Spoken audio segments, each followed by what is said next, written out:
Chilli की एक नौकरी अभी छोटी थी और दूसरी की तलाश कर रहा था। उन्हीं दिनों उसने कुछ पैसे कमाने के लिए कच्चा जंगल लाकर लकड़ी काट लाने की बात सोची।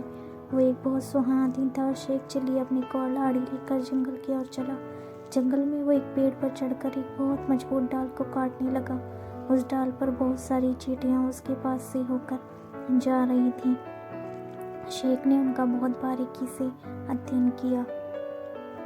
चींटियां कितनी व्यस्त थी, परंतु वे जा कहाँ रही थी। वो चींटियों के तने पर चढ़ना देखता रहा और साथ में पेड़ की डाल भी काटता रहा। वो डाल काटते समय बीच में ही चींटियों को हटाता रहा। सारी चींटियां अपने सुल्तान से मिलने के लिए जा रही होंगी, शेर ने सोचा। वो उसे मेरे बारे में बताएंगे। फिर सुल्तान खुद मुझसे मिलने के लिए आएगा। उसके सिर पर एक छोटी सुनहरी पगड़ी होगी। उसे देखकर ही मैं उसे पहचान जाऊंगा। वो इतनी सारी चींटियों की जान बचाने के लिए मेरा शुक्रिया अदा करेगा। फिर वो मेरी कुछ मदद करना चाहेगा। वो मुझे फलाना। सावधान, तुम गिरने वाले हो, नीचे से गुजरता हुआ एक राहगीर चिल्लाया।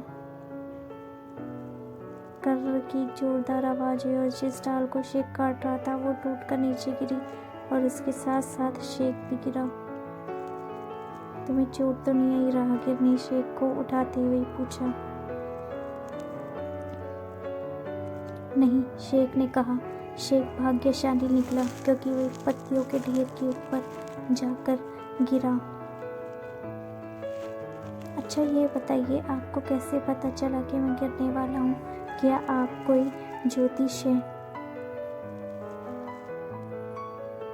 राहगीर एक दर्जी था, ज्योतिषी नहीं, परंतु वो पैसे बनाने का यह मौका गंवाना नहीं चाहता था। इसलिए उसने कहा कि वो एक ज्योतिषी है। तुम अगर मुझे 1 रुपया दोगे, उसने कहा, तो मैं तुम्हारा पूरा भविष्य बता दूंगा, परंतु मेरे पास तो सिर्फ 1 आना है। शेख ने अपनी जेब में से सिक्के को टटोलते हुए और उसे देते हुए कहा, कम से कम मुझे इतना ही बता दो कि मैं कब तक जिंदा रहूंगा।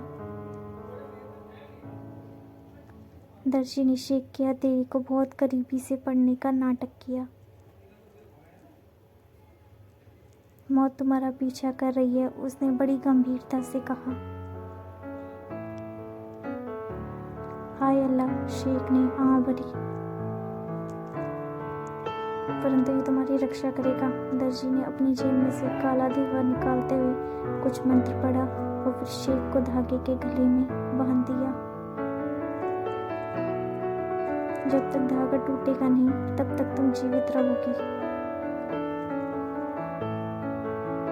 शेख ने दर्जी का शुक्रिया अदा किया, फिर कटी टहनियों को इकट्ठा किया और फिर गंभीरता से सोचते हुए घर की ओर रवाना हुआ। क्या बात है? उसकी बीवी फौजिया ने पूछा। वो घर की कमाई बढ़ाने के लिए कपड़े पर कुछ कढ़ाई कर रही थी। कढ़ाई को रखकर वो शेख के पानी के लिए पीने के लिए ठंडा पानी लाई और अपने गले में बंधे काले धागे को सहलाते हुए सहमी हुई हालत में शेख ने फौजिया को अपनी पूरी आपत्ति सुनाई। फौजिया ने सब सुनने के बाद तुरंत काले धागे को खींचकर तोड़ दिया। अब तुम इस पूरी बकवास को हमेशा के लिए भूल सकते हो, उसने कहा। शेख तुरंत अपनी आंखें बंद करके लेट गया। क्या हुआ? फौजिया ने पूछा। मैं मर गया हूँ, शेख ने कहा। तुम्हारा धागा तोड़ने से अब मैं मर गया हूँ। तभी उसकी अम्मी घर में घुसी। हाय अल्लाह, वो रोने लगी। मेरे बेटे को ये क्या हो गया? अम्मी आपका लाडला समझ रहा है कि वो मर चुका है, फौजियों ने कहा और उसके बाद उसकी अम्मी को पूरी कहानी सुनाई। अब अम्मी की बारी थी शेख चिल्ली की बेवकूफ़ी पर हंसने की। अम्मी और फौजिया ने शेख को बहुत समझाया कि वो मरा नहीं बल्कि अच्छी तरह जिंदा है, परंतु शेख उनको एक भी बात सुनने को तैयार नहीं हुआ। फिर शेख को उसके हाल पर छोड़कर दोनों औरतें घर के अन्य कामों में लग गई। इसी बीच शेख जमीन पर एकदम सीधा लेटा रहा। कुछ देर बाद उसने अपनी आंखें खोली और चारों तरफ देखा, पर जैसे ही फौजिया ने उसकी तरफ देखा, शेख ने झट से अपनी आंखें बंद कर ली। फौजिया एक होशियार महिला थी। अम्मी जी, उसने जोर से कहा, अब तो ये मातम का घर है, इस समय मिठाई खाने के बारे में भला कोई कैसे सोच सकता है। अम्मी, आप जो गर्मा गर्म गुलाब जामुन लाई हैं, उन्हें हम फेंक देते हैं। गुलाब जामुन शेख की सबसे मनपसंद मिठाई। शेख अब मौत को पूरी तरह से भूल चुका था। नहीं नहीं, उसने उठते हुए कहा, कृपा कर उन्हें मत फेंको, मैं अब जिंदा हो गया हूँ।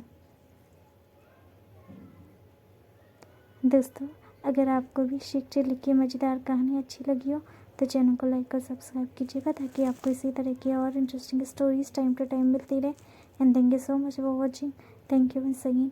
Keep watching, keep subscribe, keep follow for more stories like this.